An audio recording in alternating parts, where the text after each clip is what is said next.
आप सभी पर भोलेनाथ की कृपा बनी रहे। सावन का पवित्र महीना प्रारंभ हो चुका है और जो भी भोलेनाथ के सच्चे भक्त हैं वो इस महीने में भगवान की पूजा करके कथाओं का श्रवण करते हैं।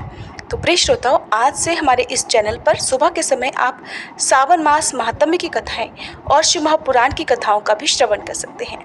अगर आपको ये कथाएं सुनना पसंद हो तो हमारे चैनल को अभी सब्सक्राइब करके बेल आइकन जरूर प्रेस कर लीजिएगा ताकि ये सभी कथाएं आपको समय पर मिल सके। नारायणं नमस्कृत्यं नरं चैव नरोत्तमं देवीं सरस्वतीं व्यासं ततो जयमुदीरयेत्। भगवान नारायण, नरश्रेष्ठ नर, सरस्वती देवी तथा व्यास जी को नमस्कार करके इतिहास पुराण का पाठ करें। नैमिषारण्य के निवासी महर्षियों ने लोमहर्षण सूत जी से एक बार पूछा कि हे महाबुद्धिमान सूत जी, प्रभास क्षेत्र का क्या महात्म्य है, ये हमें बताने की कृपा करें। मुनियों का यह वचन सुनकर सूत जी अपने गुरुदेव सत्यवती नंदन व्यास जी को प्रणाम करके इस प्रकार बोले, जिनका वक्ष स्थल श्री वत्स चिन्ह से सुशोभित है, जो संपूर्ण जगत के उत्पत्ति स्थान, सबको मोहने वाले, इच्छानुसार रूप धारण करने वाले, अप्रमेय गुरु देव, निर्भय आश्रय, हंस, आकाश की तरह सर्वव्यापी, आयास शून्य प्रपंच से परे, निरंजन, ध्येय तथा ध्यान रहित हैं, ज्ञानी जन जिन्हें अस्ति नास्ति अर्थात भावा भाव स्वरूप कहते हैं और जो दूर से दूर और निकट से निकट हैं, मन से जिनका ग्रहण नहीं हो सकता, जो परम धाम परम पुरुष नाम से प्रसिद्ध, जगन्मय, हृदय कमल के आसन पर विराजमान, तेजो रूप तथा इंद्रिय रहित हैं, ऐसे परमात्मा को नमस्कार कर अपनाशिनी कथा आरंभ करता हूँ। आप सभी अब ध्यान पूर्वक और सावधान होकर सुनिए। ये कथा श्रद्धालु और शांत द्विज को सुनाने योग्य है। जैसे सब देवताओं में देव महेश्वर श्रेष्ठ हैं, जिस प्रकार नदियों में गंगा, वर्णों में ब्राह्मण, अक्षरों में ओंकार, पूजनीयों में माता तथा गुरुजनों में पिता सबसे श्रेष्ठ हैं, उसी प्रकार सभी शास्त्रों में स्कंद पुराण उत्तम है। पूर्व काल में कैलाश पर्वत के शिखर पर ब्रह्मादि देवताओं के समीप पिनाक पाणी भगवान शिव ने पार्वती जी के सम्मुख स्कंद पुराण सुनाया था। फिर पार्वती जी ने अपने पुत्र स्कंद को, स्कंद ने नंदीगण को, नंदी ने कुमार अर्थात सनकादि को और कुमार ने परम बुद्धिमान व्यास जी को सुनाया था। व्यास जी के मुख से कही हुई उसी कथा को मैं आप लोगों के सामने कहता हूँ।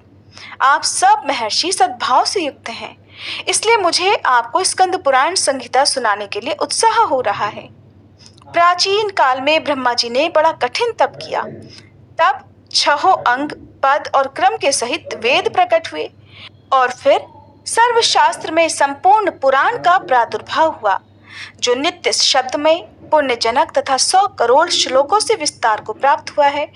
ब्रह्मा जी के मुख से क्रमशः ब्रह्म पुराण, विष्णु पुराण, शिव पुराण, स्कंद पुराण, भागवत पुराण, भविष्य पुराण, नारदीय पुराण, मार्कंडेय पुराण, आग्नेय पुराण, ब्रह्म वैवर्त पुराण, लिंग पुराण, पद्म पुराण, वराह पुराण, वामन पुराण, कूर्म पुराण, मत्स्य पुराण, गरुड़ पुराण और वायु पुराण का प्राकट्य हुआ। इन 18 पुराणों का नामोच्चारण सभी पापों का नाश करने वाला है। इसके सिवा मुनियों ने 18 उप पुराण भी बताए हैं।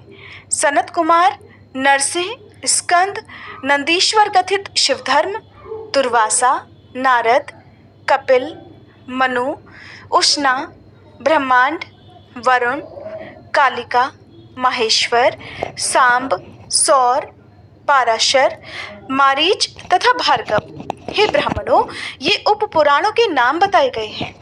तब ऋषिगण कहने लगे, हे सूत जी, अब हम तीर्थों का विस्तृत वर्णन भी सुनना चाहते हैं। श्री सूत जी कहने लगे, हे ब्राह्मणों, प्राचीन काल में पर्वत श्रेष्ठ कैलाश पर देवी पार्वती ने एक समय यही बात पूछी थी। वह प्रसंग अब मैं सुनाता हूँ। एक समय की बात है, गिरिराज कुमारी उमा ने अत्यंत विस्मित होकर महादेव जी के मुख की ओर देखा और हाथ जोड़कर बड़ी मधुर वाणी में कहा, हे जगन्नाथ, हे महेश्वर, मैंने आपको प्रसन्न करने की इच्छा से अनेक जन्मों तक आपके स्वरूप का अनुसंधान किया, किंतु आपका कहीं अंत ही नहीं मिला। देव, आपका रूप अनंत है, आपको नमस्कार है। आप वेद के रहस्य तथा वेद वाणी द्वारा प्रशंसित हैं, आपको नमस्कार है। आप सदा शमशान भूमि में रमते रहते हैं और आकाश में भी विचरण करते हैं, आपको नमस्कार है।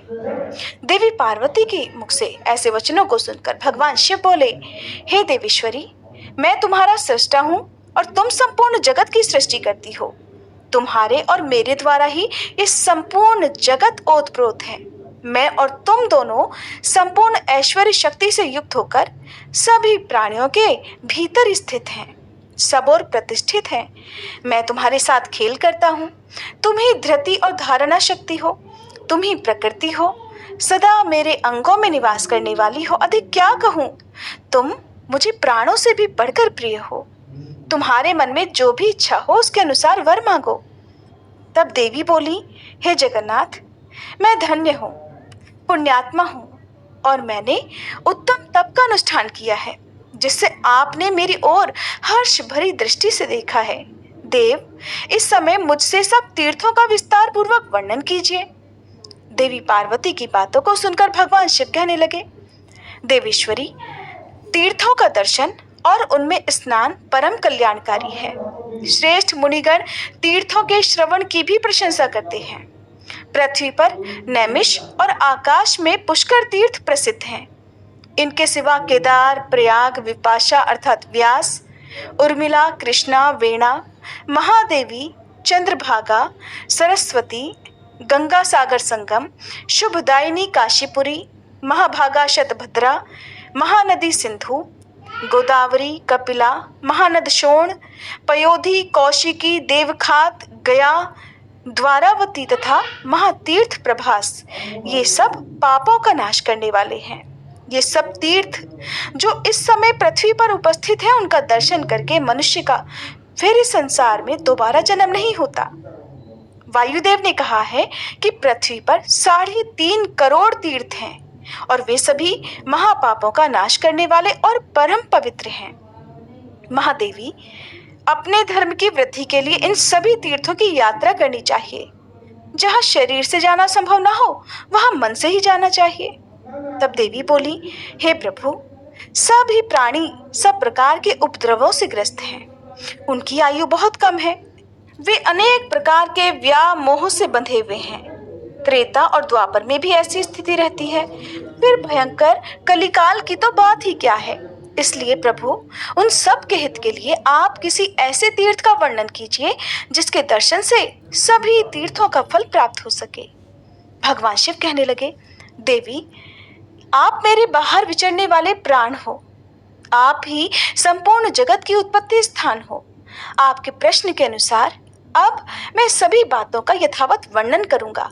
ये रहस्य का भी रहस्य है। इसको प्रयत्न पूर्वक अत्यंत गुप्त रखना चाहिए। नास्तिकों और पापाचारियों को कभी भी इसका उपदेश नहीं देना चाहिए। जिसके भीतर भक्ति हो, ऐसे उत्तम शिष्य और श्रद्धालु पुत्र को ही इस रहस्य का उपदेश देना चाहिए। हे सुव्रते, चराचर प्राणियों सहित संपूर्ण ब्रह्मांड में 3.5 करोड़ तीर्थ हैं। ये बात तो पहले ही बताई गई है। और उन सब में छिपा हुआ श्रेष्ठ तीर्थ प्रभास है।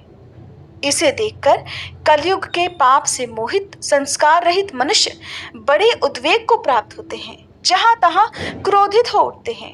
अपने आप में बड़प्पन का अभिमान रखने वाले और मिथ्या ज्ञान से मोहित जो अधर्मी मनुष्य भेद और कपट रखकर तीर्थ यात्रा करते हैं, वे तीर्थ में मृत्यु को प्राप्त होकर भी सिद्धि नहीं पाते। इसलिए मैंने अनेक तीर्थों और शिवलिंगों को गुप्त कर रखा है। वे कलयुग में पापाचारियों के लिए सिद्धिप्रद नहीं होते। जो क्रोध, लोभ और इंद्रियों को जीत चुके हैं, ऐसे दंभ और मात्सर्य से रहित ब्राह्मण, क्षत्रिय, वैश्य और शूद्र कोई भी क्यों ना हो, अगर सद्भाव से भावित होकर उत्तम व्रत का पालन करते हुए तीर्थों का दर्शन करते हैं, तो उनके हित के लिए मैं त्रिभुवन विख्यात सर्वोत्तम प्रभास क्षेत्र का ही नाम लेता हूँ।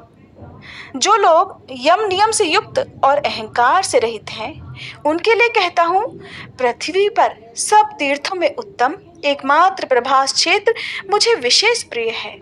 महादेवी, उस तीर्थ में मैं निरंतर स्थित रहता हूँ।